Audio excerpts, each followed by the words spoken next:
ಇಂದು ಕನ್ನಡ ಸೇನೆ ಕರ್ನಾಟಕ ನೇತೃತ್ವದಲ್ಲಿ ಇಂದು ಸದನ ಪ್ರಾರಂಭ ಆಗ್ತಾ ಇದೆ. ನಿನ್ನೆ ಮುಖ್ಯಮಂತ್ರಿಗಳು ಸರ್ವಪಕ್ಷದ ಸಭೆಯನ್ನು ಕರೆದು ಸರ್ವಪಕ್ಷದಲ್ಲಿ ಹೆಚ್ಚುವರಿ ನೀರನ್ನು ತಮಿಳುನಾಡಿಗೆ ಬಿಡ್ತಾ ಇದ್ದೀವಿ ಅನ್ನುವಂಥ ಮಾತನ್ನು ಹೇಳಿದ್ದಾರೆ. ನಮ್ಮ ಅದೃಷ್ಟವಶಾತ್ತು ಕಪಿನಿ ತುಂಬಿದೆ, ಕಪಿನಿಯಿಂದ ನೀರು ಹೋಗ್ತಾ ಇದೆ. ಆದರೆ ಕಾವೇರಿ ಕೊಳ್ಳದಲ್ಲೂ ಕೂಡ ನೀರು ಹೋಗ್ತಾ ಇದೆ. ಕಾವೇರಿ ವಿಷಯವನ್ನು ಮಾತ್ರ ಮುಖ್ಯಮಂತ್ರಿಗಳು ಮಾತಾಡಿಲ್ಲ. ಒಂದು TMC ನೀರನ್ನು ಕೇಳಿದರೆ ನಾನು ನೀರು ಬಿಡ್ತಾ ಇದ್ದೀವಿ, 8 ಕ್ಯೂಸೆಸ್ ನೀರು ಬಿಡ್ತಾ ಇದ್ದೀವಿ ಅಂತ ಹೇಳ್ತಾರೆ. ಆದರೆ ಸರ್ಕಾರ ನಮ್ಮ ಮಾಹಿತಿ ಪ್ರಕಾರ 20,000 ಕ್ಯೂಸೆಸ್ ನೀರು ಹೋಗ್ತಾ ಇದೆ ತಮಿಳುನಾಡಿಗೆ. ಶ್ವೇತಪತ್ರವನ್ನು ಹೊರಡಿಸಬೇಕಾಗಿದೆ ರಾಜ್ಯದ ಮುಖ್ಯಮಂತ್ರಿಗಳು. ರಾಜ್ಯದ ಜನರಿಗೆ ಮೋಸ ಮಾಡುವ ಕೆಲಸ ಮಾಡಬೇಡಿ, ತಪ್ಪು ಹೇಳಿಕೆಯನ್ನು ಕೊಡಬೇಡಿ ಮುಖ್ಯಮಂತ್ರಿಗಳೇ. 4 ನದಿಗಳಿಂದ 20,000 ಕ್ಯೂಸೆಸ್ ನೀರು ಹೋಗ್ತಾ ಇದೆ. ಮಂಡ್ಯ ಜಿಲ್ಲೆಯಲ್ಲಿರುವಂಥ ಕೆರೆಗಳಿಗೆ ನೀರು ತುಂಬಿಸುವಂಥ ಕೆಲಸವನ್ನು ಮಾಡಬೇಕಾಗಿದೆ.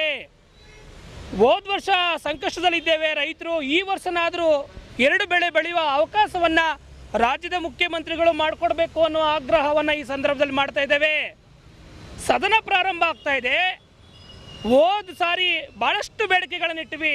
ಈ ರಾಜ್ಯದ ಸಂಸದರು, ರಾಜ್ಯದ ಶಾಸಕರುಗಳು ಕಾವೇರಿ ಕೊಳ್ಳದ ಬಗ್ಗೆ ಮಾತಾಡಬೇಕು ಅಂತೇಳಿ ಒಬ್ಬರು ಧ್ವನಿ ಎತ್ತಿಲ್ಲ. ಕೇರ್ಪೇಟೆ ಮಂಜು ಅವರು ಬಿಟ್ಟರೆ ಈ ಜಿಲ್ಲೆಯ ಶಾಸಕರುಗಳು, ಮಂಡ್ಯ ಶಾಸಕರು, 7 ತಾಲೂಕಿನ ಶಾಸಕರುಗಳು, ಕಾವೇರಿ ಕೊಳ್ಳದ ಶಾಸಕರುಗಳು ಧ್ವನಿ ಎತ್ತಲೇಬೇಕಾಗಿದೆ. ಧ್ವನಿ ಎತ್ತದೇ ಏನಾದರೂ ನೀವು ಈ ಜಿಲ್ಲೆಗಳಿಗೆ ಬರೋದಾದರೆ ನಾವು ಶಾಸಕರುಗಳ ವಿರುದ್ಧನೇ ಹೋರಾಟ ಮಾಡುವ ಎಚ್ಚರಿಕೆಯನ್ನು ಈ ಸಂದರ್ಭದಲ್ಲಿ ಕೊಡ್ತಾ ಇದ್ದೇವೆ ಬಂಧುಗಳೇ. ಮಳೆಯಲ್ಲದೆ ಲೆಕ್ಕಿಸಿ ನಾವು ರಸ್ತೆಯಲ್ಲಿ ನಿಂತು ಮಹಿಳೆಯರು, ಹೋರಾಟಗಾರರು ಕನ್ನಡ ಸೇನೆ ನೇತೃತ್ವದಲ್ಲಿ ಹೋರಾಟ ಮಾಡ್ತಾ ಇದ್ದೀವಿ. ಈ ಹೋರಾಟವನ್ನು ಪರಿಗಣಿಸಬೇಕಾಗಿದೆ, ರೈತರ ಸಂಕಷ್ಟವನ್ನು ಪರಿಗಣಿಸಬೇಕಾಗಿದೆ. ನಿಮ್ಮ ಮತ ಕೊಟ್ಟಂಥ ಜನರ ಮತಪ್ರಭುಗಳ ಹಿತವನ್ನು ಕಾಪಾಡಬೇಕಾದ ಹೊಣೆಗಾರಿಕೆ ನಿಮ್ಮದಾಗಿದೆ.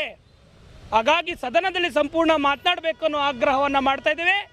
ಮಾತನಾಡಿ ಬೆಳೆ ಪರಿಹಾರವನ್ನು ಕೊಡಿಸ್ಬೇಕು, ವಿಶೇಷ ಪ್ಯಾಕೇಜನ್ನು ಘೋಷಣೆ ಮಾಡಿಸ್ಬೇಕು. ಇದು ಶಾಸಕರಿಗೆ ಆಗ್ರಹ ಮಾಡ್ತಾ ಇರುವಂಥ ವಿಷಯ.